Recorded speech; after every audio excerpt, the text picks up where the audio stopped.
요한복음 15장 1절에서 8절의 말씀입니다.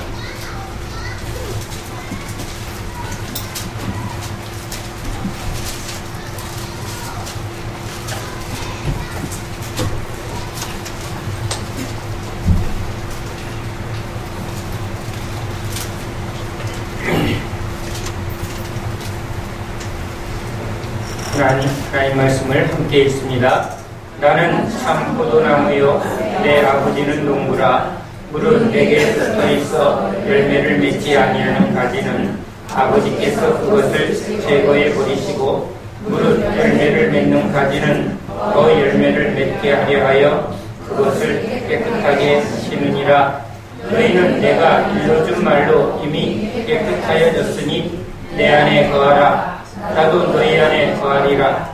가지가 포도나무에 붙어있지 아니하면 스스로 열매를 맺을 수 없음같이 너희도 내 안에 있지 아니하면 그러하리라. 나는 포도나무요 너희는 가지라.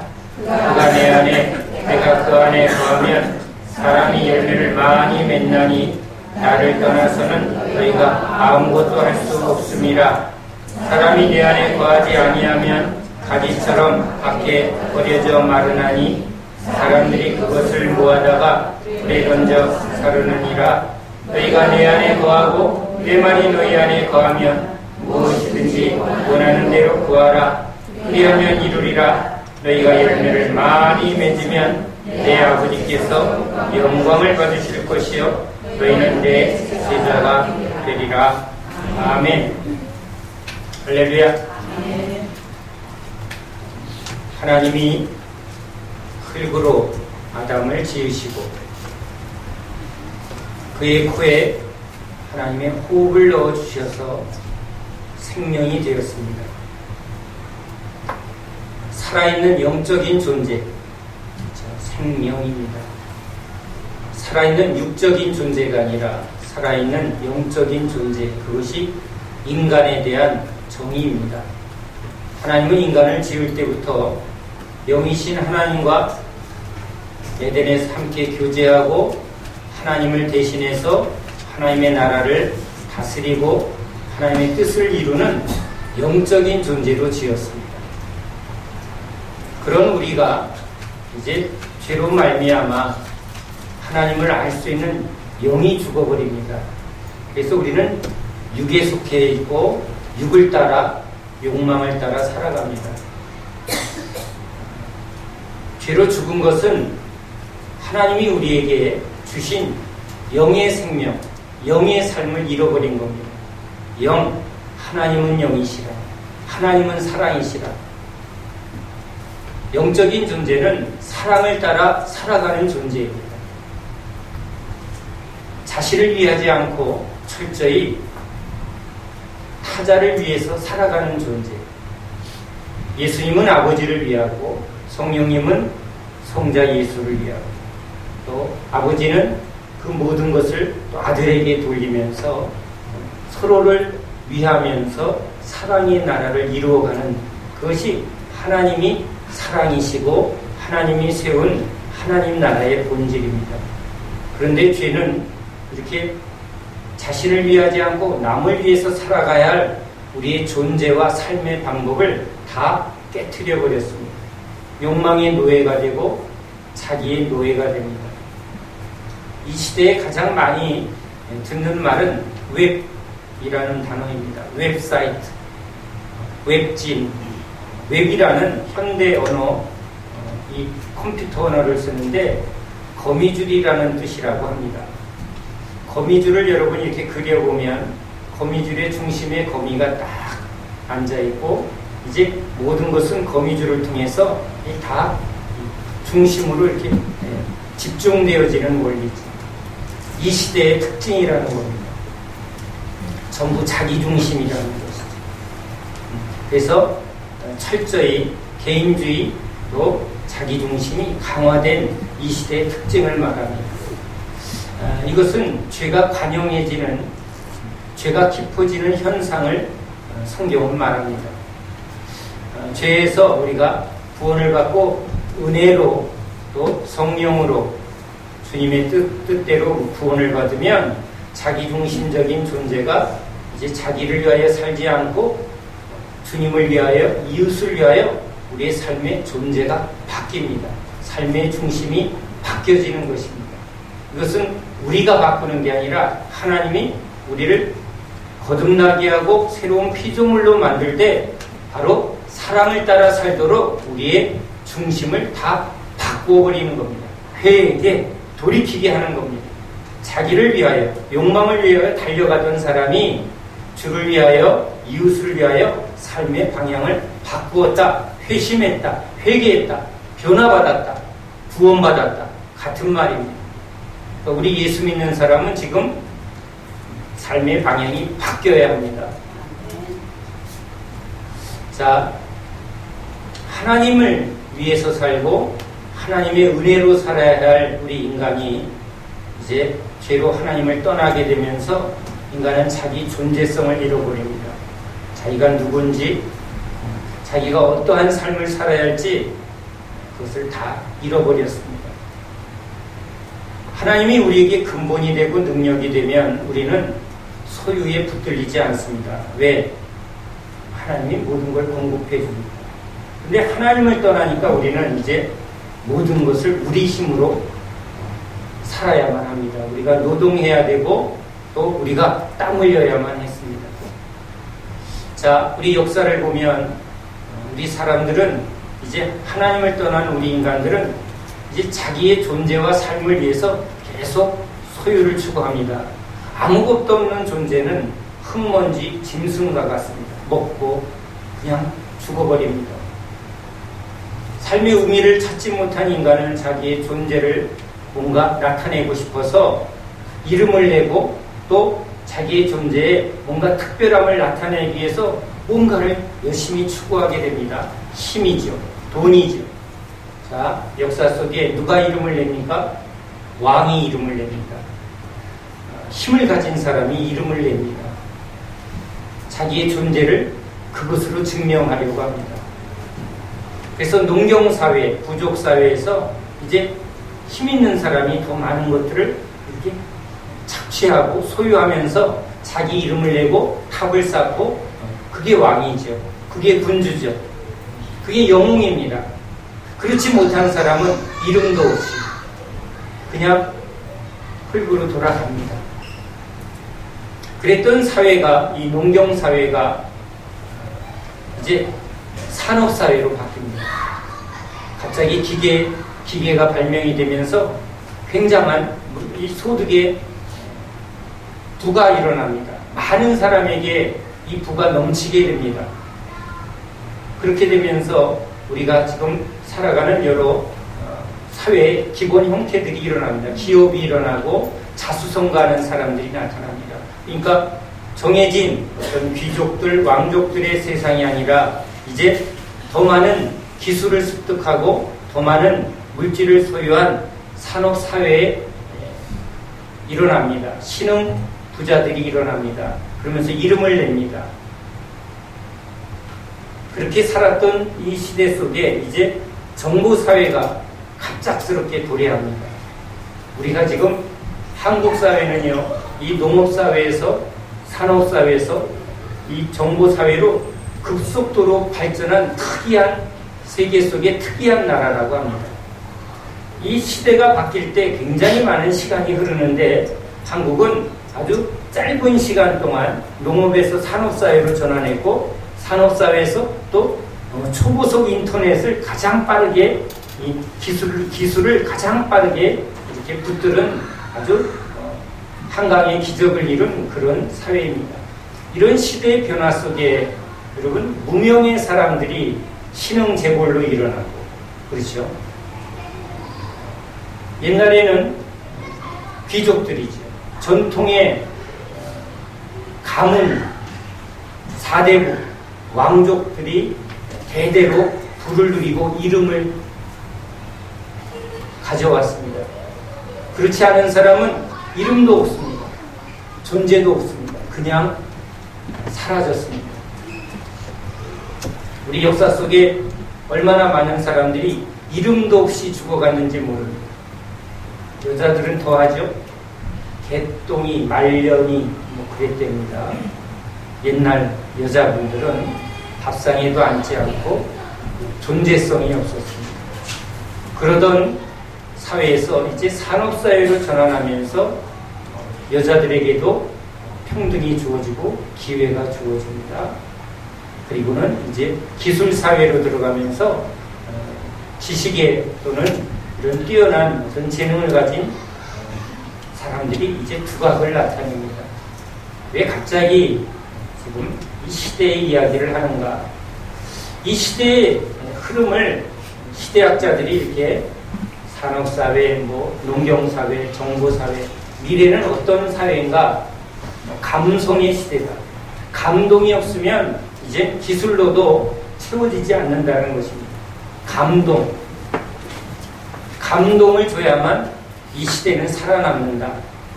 즉 이제 소유로 눈에 보이는 땅과 건물과 이런 것들이 지식이 건물과 땅보다 더 큰 능력이 되었는데, 이 기술을 가지고도 이제는 기술만 가지고 성공하는 게 아니라 이 기술이 결국은 사람의 마음을 움직이는가로 전환되고 있는 시대가 이 시대랍니다. 그래서 인류 기업들이 지금 휘청휘청합니다. 왜? 아주 첨단의 기술을 가지고 계속 성장할 것 같았는데, 그렇게 만든 기계가 사람의 마음을 움직이지 않으면 사람들이 기술이 안만 좋아도 안 사버려서 그런 회사가 망하는 시대가 왔다는 겁니다. 자, 뭘 말하는가? 결국은 인간은 삶을 살면서 자기 존재, 계속 인간의 존재는 무엇인가? 인간은 어떤 존재인가? 무엇으로 만족되어지는가를 끊임없이 찾아왔습니다. 물질이냐, 이름이냐, 권력이냐? 이 근원은 어디에 있어요? 하나님이 지은 인간이 하나님의 존재 안에서 나는 누구인가를 알고 하나님의 뜻대로 살아가야 되는 이 정체성을 가져야 되는데, 하나님이 없으니까 하나님 대신에 돈, 권력, 이름, 명예 이런 것으로 자기 존재를 나타내고 싶었습니다. 이런 게 안 되면 나는 아무것도 아니구나, 허무하구나 이렇게 느껴집니다. 사는 게 아무 의미가 없었습니다. 실제 그렇습니다. 열매도 없습니다. 그런 능력도 없습니다. 그러니까 뭔가 이름을 내려면 능력이 있어야 되고, 능력이 있으려면 돈이 있어야 되고, 또 힘이 있어야 되고, 기술이 있어야 되고, 지식이 있어야만 했습니다. 이것이 하나님 떠난 인간의 역사의 흐름이라는 것입니다. 자, 이 시대 속에 이러한 인간의 끊임없는 자기 존재를 뭔가 증명하고 또 자기가 살아야 할 삶의 목적을 찾았던 우리 인생에 예수님이 오십니다. 이 세상은 지금 그것 때문에 열심히 이 시대가 어떻게 바뀔 건가? 그래서 인간의 마음을 어떻게 감동시킬 것인가? 이젠 똑똑해도 안 되는 시대가 됐습니다. 공부만 잘한다고 되는 게 아닙니다. 창조 경영 또는 뭔가 감동을 줄 수 있는 그런 아이디어, 천재적인 이런 걸 지금 찾고 있습니다. 이젠 그것을 떠나서 미래학자들은 앞으로의 미래는 영성의 시대다. 여러분, 고대 시대의 아리스토텔레스 이런 고대 시대의 사람들은 끊임없이 뭘 추구하냐면 인간은 어떤 존재인가, 인간은 무엇을 가진 존재인가를 계속, 인간이 소유한 어떤 비밀스러운 게 있는가, 인간에는 능력이 있는가, 지혜는 있는가, 이것으로 끊임없이 연구를 했습니다. 이성, 철학, 그래서 생긴 겁니다. 그랬던 이 시대가 이제 근대화를 이루면서 이제 산업사회, 지식사회로 변화됐지만 결국은 다시 본질로 돌아갑니다. 사람을 보고 저 사람은 아버지 뭐 하시죠? 부자시네. 그럼 그 아들은 아버지 부자이기 때문에 아들도 존재성이 있습니다. 부자의 아들. 아버지가 사장님이야. 그러면 그 아들도 존재성을 가졌습니다. 근데 부모가 본인이 배운 것도 없고 부모도 별 볼 일 없으면 존재성이 없습니다. 그렇죠?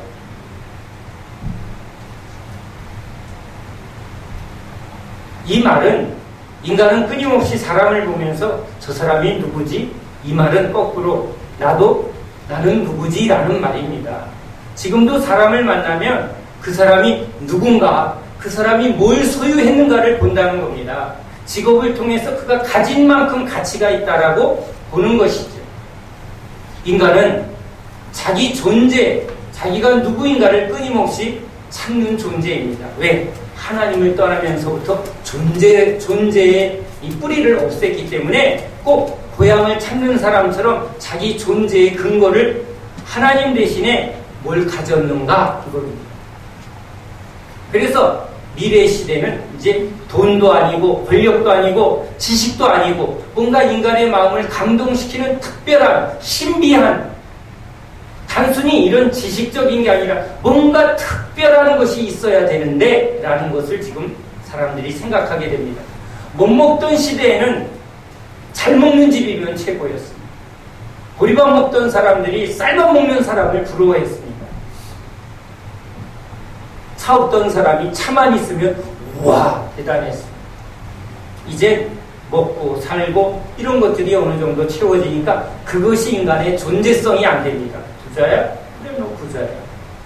이제 옛날과 다릅니다. 말 안 듣습니다. 그래 네가 부자면 부자고 나는 상관없어. 옛날에는 안 그랬습니다. 부자 그러면 네 저 사람이 힘이 있으니까 힘 있는 사람 말 들어야 먹고 살았습니다. 그런데 이 시대는 이제는 사장 말 안 듣습니다. 누구 말 안 듣습니다.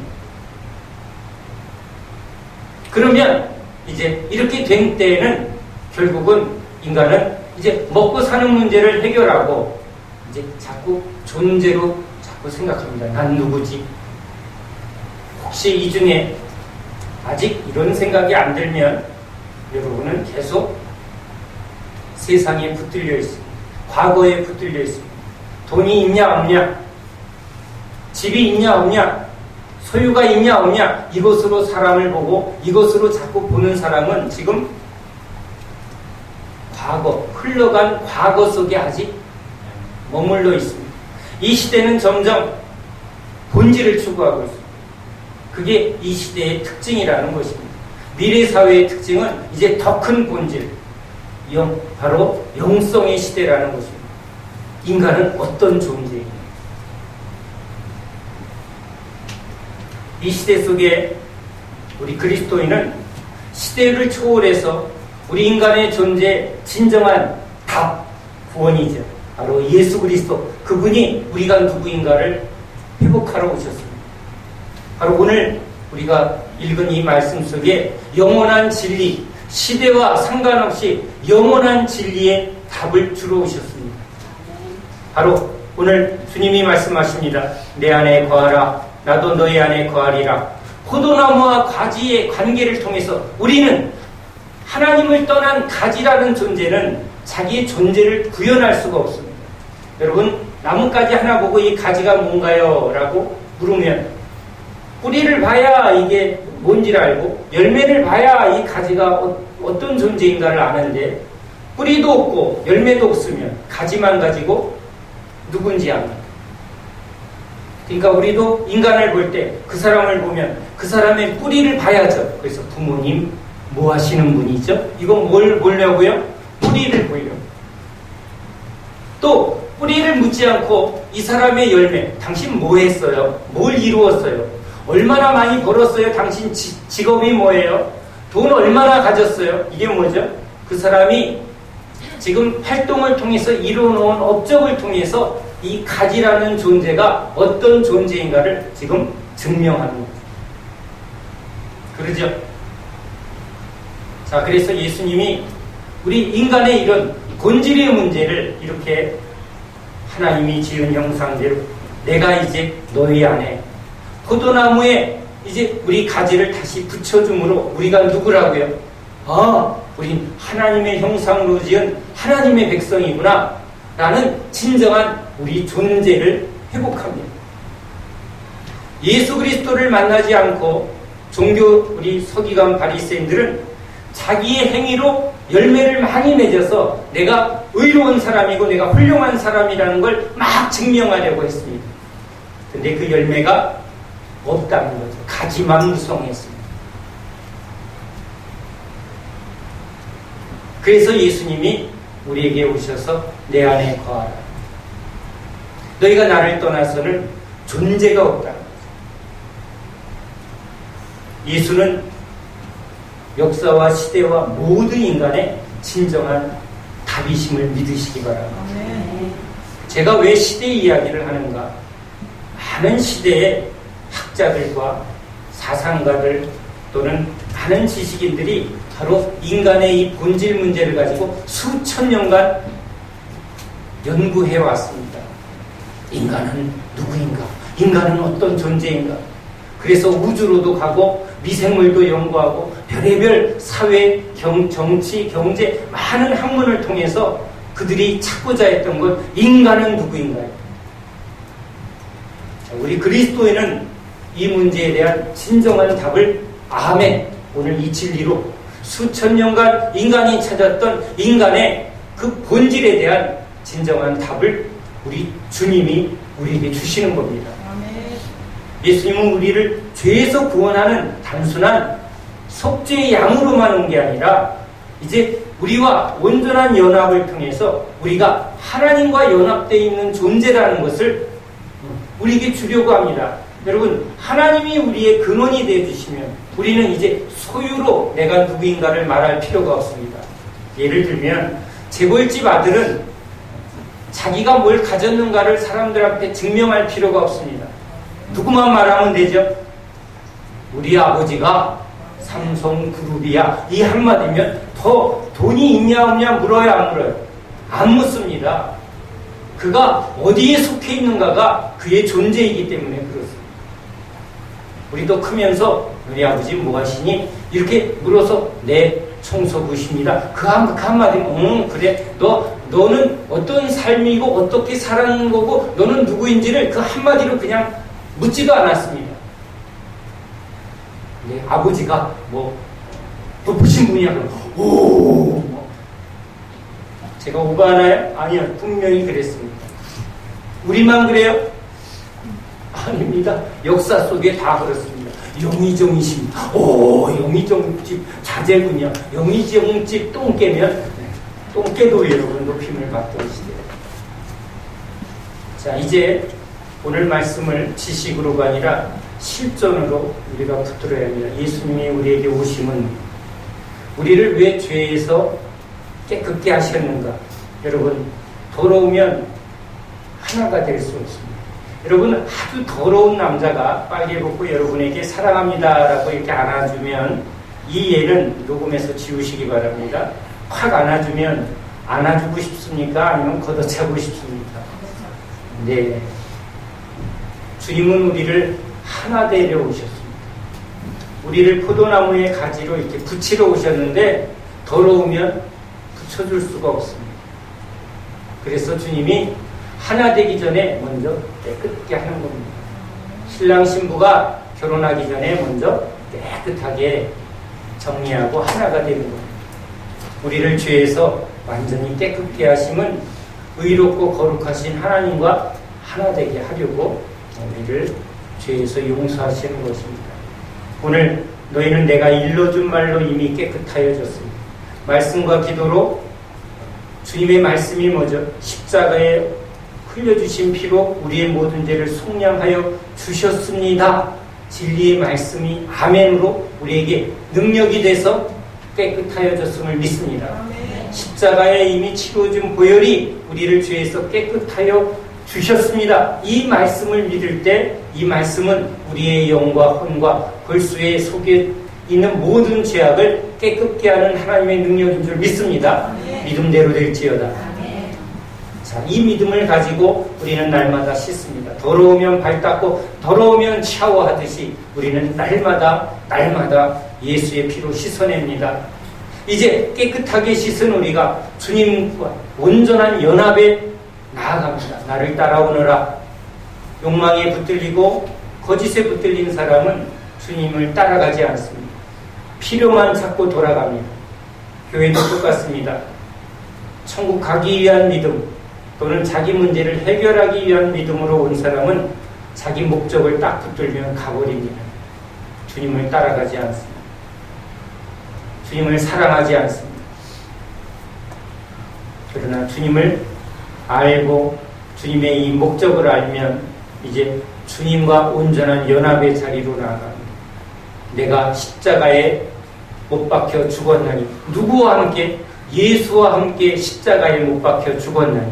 예수의 피는 우리를 깨끗게 하는 피요, 또한 예수님이 죽으심은 나의 죽음이에요. 이 죽음과 부활을 통해서 포도나무에 우리가 하나가 되는 겁니다. 연합은 그냥 믿습니다로 연합되는 게 아니라 바로 십자가에서 연합이 이루어집니다. 그래서 우리 기독교는 십자가의 영성을 붙듭니다. 부의 영성, 성공의 영성이 아닙니다. 십자가의 영성입니다. 그것이 기독교인의 능력이요, 정체성입니다. 나는 죽었다. 어디서? 십자가에서. 나는 산다. 어디서? 예수 십자가에서 삽니다. 그럴 때 주님은 내 안에서 살아주시는 겁니다. 주님은 내가 십자가를 붙들 때 내 안에서 오시는 분이고, 십자가를 붙을 때 주님이 일하시는 주님이심을 경험하는 겁니다. 십자가를 딱 내려놓으면 주님은 일하지 않습니다. 십자가를 도망가는 사람은 주님을 만날 수가 없고 주님이 그에게 일하실 수가 없습니다. 믿지 아니하는 곳에서는 기적을 행하지 아니하시더라. 도대체 무엇이 믿음인가? 바로 십자가의 믿음을 붙드는 것입니다. 십자가에서 죽고 십자가에서 내가 삽니다. 이것이 기독교인의 영성입니다. 오늘 옆에 있는 여기 성교관에 있는 목사님이 차를 마시면서 이런 얘기를 합니다. 4층에 있는 교회에서 집회가 있어서 초청을 받았는데 부흥 강사가 오더니 다 쓰러뜨리더라고 합니다. 자기는 안 넘어졌습니다. 근데 이런 말을 합니다. 영이 틀려서 이제 안 간답니다. 그분들도 영이 다른지 저를 안 부르네요. 이렇게 말합니다. 여러분, 똑같은 예수 장로교회, 이렇게 같은 교회인데 목사들이 서로 이런 말합니다. 영이 달랐어요. 앞으로 여러분은 이런 표현을 많이 듣게 되는 시대입니다. 진짜 여러분, 앞으로는 이런 영이 달라서 이런 표현을 굉장히 많이 듣게 될 것입니다. 시대가 영성의 시대이기 때문에 그렇습니다. 자, 그러면 성경은 우리에게 어떤 영을 말할까요? 다 성령이죠. 다 성령이죠. 그런데 여러분, 이 미혹의 영도 성령 이렇게 말합니다. 그렇죠? 적그리스도가 나는 적그리스도다, 나는 사단의 영이다 이렇게 말하고 올까요? 아닙니다. 나는 예수의 영이다 이렇게 말합니다. 나는 그리스도다 이렇게 말합니다. 무엇으로? 성경은 말합니다. 십자가의 영성. 예수님은 십자가의 영성으로 우리를 구원하십니다. 십자가의 영성으로 나와 한 영이 되고 나와 한 믿음이 되고 한 성령, 한 주, 한 믿음으로 따라오라고 말합니다. 주님과 하나 되는 방법은 십자가입니다. 십자가에 붙어서 있을 때 우리는 내가 누구인지를 존재성으로 압니다. 내가 아무것도 없어도 나는 주님으로 나의 정체성이 흔들리지 않습니다. 감옥에 있어도, 암에 걸려도, 내가 망해도 나의 존재성은 나는 망했구나, 나는 죽는구나, 나는 아무것도 아니구나가 아닙니다. 왜? 나의 존재성은 십자가에서 나를 구원하시고 나와 하나 되신 예수 그리스도 안에 내가 있습니다. 나는 망한 자가 아니라 예수로 살아있는 자요, 예수로 모든 것을 소유한 자입니다. 존재의 영성이 회복되어야 합니다. 자, 이제 존재가 회복이 되면 이제 주님은 이 존재로, 꼭 아이가 태어나면 존재적으로 아빠 하는 것처럼 우리도 이제 존재로 하나님 아빠 이렇게 되는 겁니다. 그런데 이 아이는 이제 부모와의 관계 속에 자라납니다. 이제는 관계의 영성으로 나아갑니다. 그래서 우리는 이제 날마다 주님과 함께 관계를 맺어갑니다. 주님께 배웁니다. 주님의 오는 지혜, 위로부터 오는 지혜, 위로부터 오는 능력, 이게 날마다의 기도의 삶을 통해서 주님과의 관계의 영성을 형성해 나갑니다. 주님은 이 관계의 영성을 교회 중심으로 우리를 만들어갑니다. 사도들에게 주님이 그렇게 강한 능력을 주셨지만 사도들은 독자적으로 하지 않고 우리의 죄를 용서해 주시고 우리의 필요를 채워주시고 주님의 나라를 위해서 공동체적으로 관계 훈련을 합니다. 사랑의 훈련을 합니다. 섬김의 훈련을 합니다. 그것이 십자가의 영성입니다. 존재의 영성이고 관계의 영성의 중심에는 항상 십자가가 있습니다. 하나님과 나와의 관계, 우리 형제와의 관계, 이것이 일치되는 영성, 이게 십자가의 영성입니다.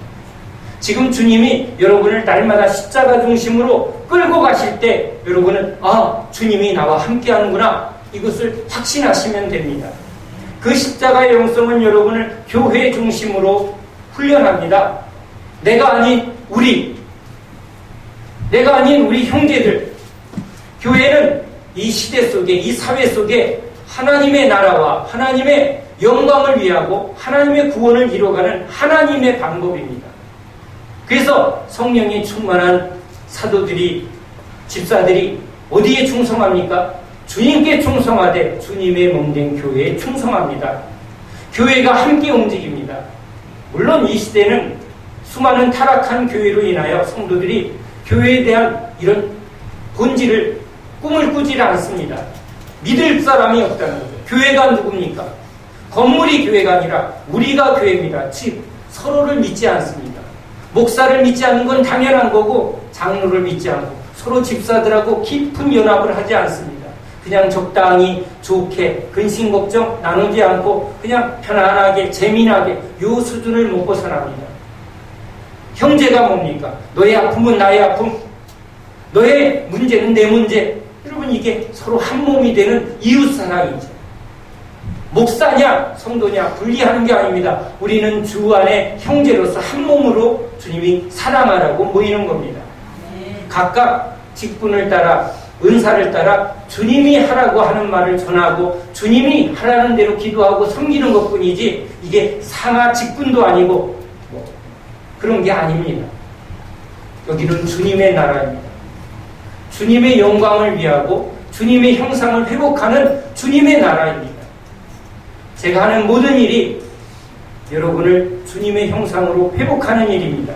예수를 닮아가는 그 일에 말씀이, 기도가, 이런 교회의 모든 행사가 그 일에 전부 사용이 되어져야 합니다. 그것이 교회의 목표입니다. 우리의 목표입니다. 우리가 교회입니다. 여러분들이 그 일을 위하여 부름을 받은 것입니다. 그것에 아멘하는 게 십자가의 영성이 아멘하는 겁니다. 교회에 기대를 안 합니다. 자기가 교회인지를 인식하지 않습니다.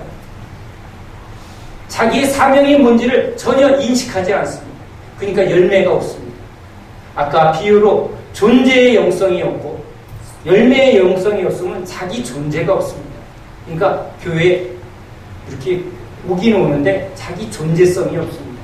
바람처럼 사라지고 바람처럼 나타나고 바람처럼 가버리는 귀신의 영성인 줄 믿습니다. 구원 못 받습니다.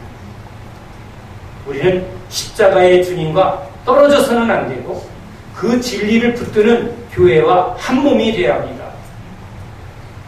서로의 아픔을 같이 짊어지며 떡을 떼며 삶을 나누며 사랑하며, 이게 주님이 우리를 회복하는 바로 방법이기 때문에 그렇습니다. 그럴 때 나라는 존재의 이유가, 내가 왜 사는지, 무엇이 진짜 기쁨인지, 이젠 주님이 우리를 구원하셔서 자기를 위하여, 욕망을 위하여, 이기심을 위하여 사는 게 아니라 주님을 위하여, 형제를 위하여 사랑의 법으로 살게 하려고. 아멘. 사랑의 법으로 살게 하려고.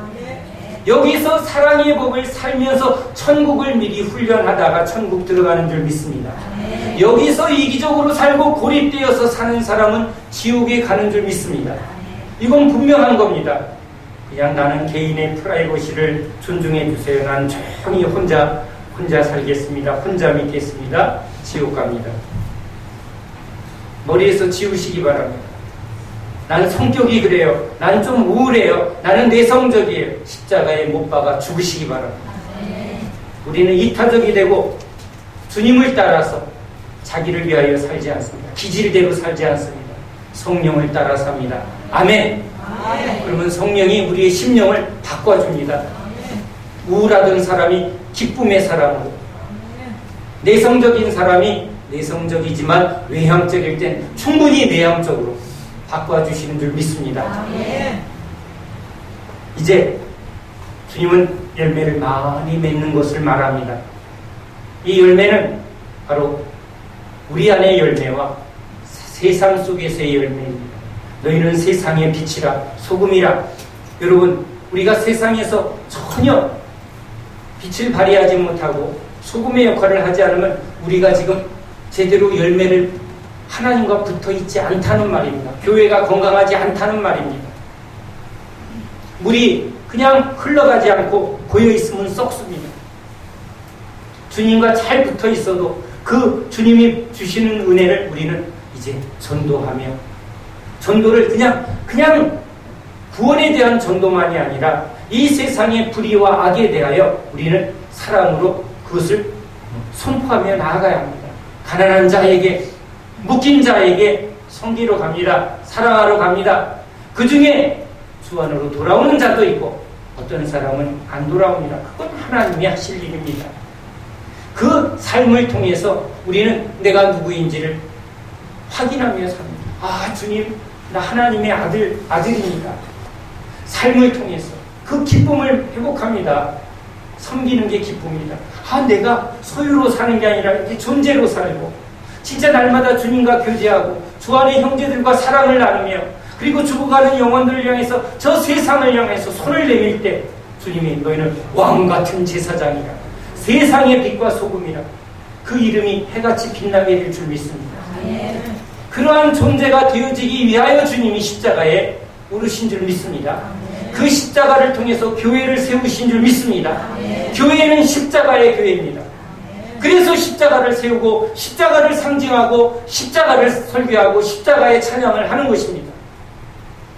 입으로만 십자가가 아니고 금십자가가 아니고 형광등빛으로 빛나는 십자가가 아니라 진짜 내가 죽고 예수가 사는 십자가.